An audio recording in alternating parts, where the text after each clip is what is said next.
something they wanted to hear? Any, America's favorite pastime. America's favorite pastime? Yes. Love it. It goes like this.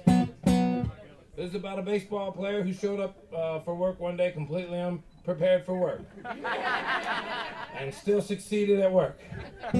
Giving all unprepared people everywhere somebody to look up to.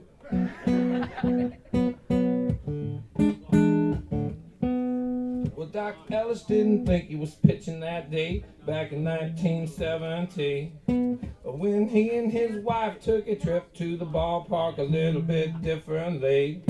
So by the time that he hit the bullpen, half the world had melted away.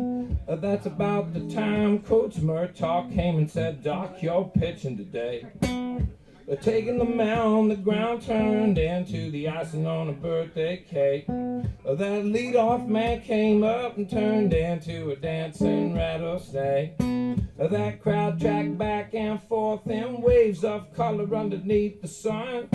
That ball turned into a silver bullet, his arm into a gun. I took a look all around the world one time. I finally discovered you can't judge a book.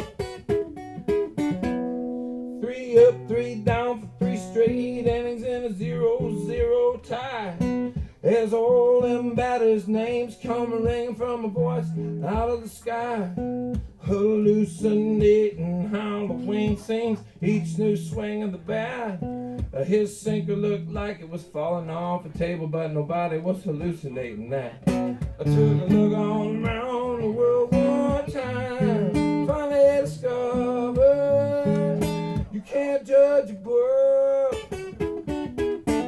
By the top of the 7th, he was up 1-0 and giving them Padres fits. By the bottom of the 8th, he was up 2-0, and they still hadn't got any hits. With 1 out left to go in that game, the batter looked like a baby child.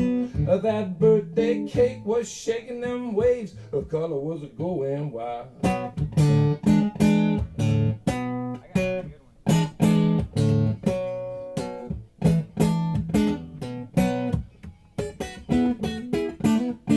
Time that he mowed the last man down, he was high as he had ever been. He was laughing to the sound of the world going round, completely unaware of the wind. And while the papers would say he was scattered that day, he was pretty as a pitcher could be. The day Doc Ellis of the Pittsburgh Pirates threw a no-hitter on LSD. I took a look around